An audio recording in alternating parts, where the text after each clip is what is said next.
back to the Aussie forest. Now, this little specimen here is called an Aussie staghorn. Fuck if I know what kind of stag has a horn like this, but this little buddy here, he hangs onto the bark, sticks onto the tree, just hangs out really, doesn't he, eh? Hey? Hey, mate. Yeah, hey? Oh, fucking spiders. This little buddy here is called a pandanus. He's sort of like a cactus, but not really, and he's like a palm tree, but he's not really. He leaves all these little serrated leaves around everywhere. Now apparently you can eat the fruits, but you gotta like squash them up and cook them and then turn them into a little bit of a damper and, well, quite frankly, taste like shit. Hey! Now, in Australia we've got a saying, mad as a cut snake. Well, I've never tried it, so I don't know how mad they'd really get if you didn't, give them a good cut. So I'm here to find out, see if the rumours are true. Ah, snake! Snake! Yes, lady. Come on, snake. Come on.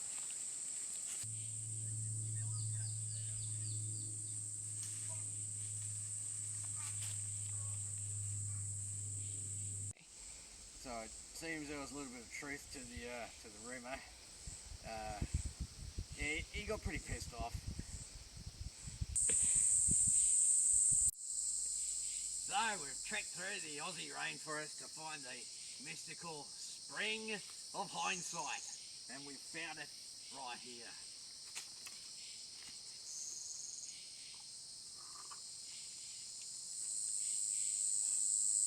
Should have bloody checked the water for diseases, eh? Now this nasty little bugger is called a wait a while. They call that because of these little spikes and snags on it. Snag onto you and you try to get away from them.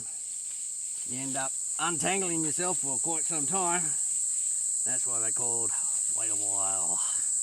Yep. Yeah. Oh, yeah. Wait. Yep. Wait. Just hang on. Wait. Ah! Wait! Ah! Shit! Fuck! Let me out! Alright, let's just go. No, wait. Wait, just wait. Ah! Wait. Wait.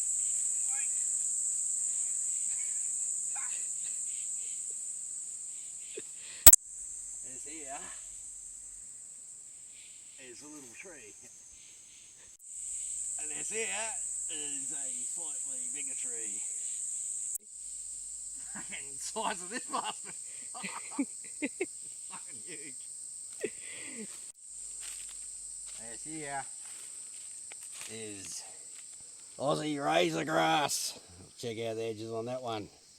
This is where they make quality Aussie saws from, like coping saws, coping saws, other saws, and possibly bunions. One thing to remember, don't touch them.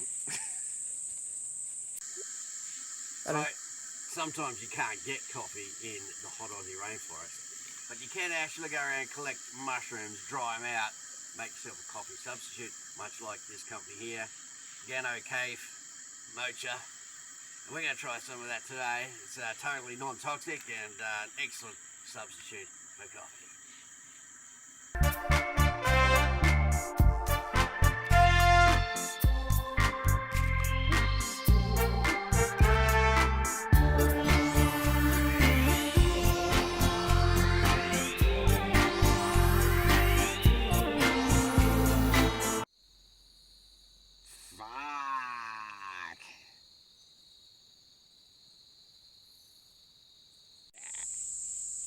Now, what would survival and camping in the Aussie forest be without one of these fellas?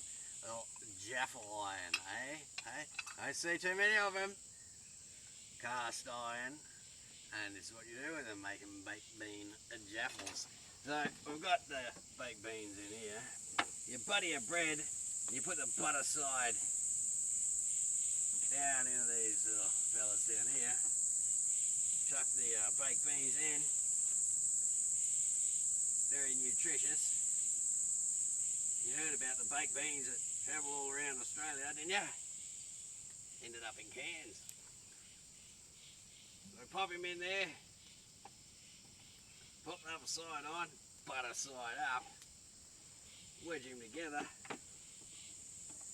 and then he's ready to go into the fire. We'll just chuck him in the fire over here, alongside the damper.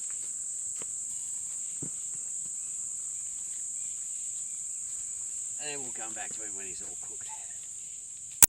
Now, little bloke's been in there for about 5 minutes now, and I reckon that's probably enough. So let's take him out and heat up this jaffle, eh? Hey. Yeah. He's still a little bit on fire, so we'll just trim that shit off. Don't want to eat the burnt bits.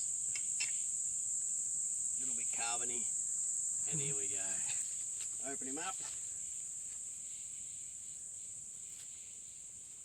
Lovely little jaffle, eh? Yeah, a healthy meal in itself. There we go, baked bean jaffle. Only thing to remember is that because it's baked beans, you've got to be a little bit careful where you drop your guts. I mean, you wouldn't want to be aiming towards the fire or anything, would you?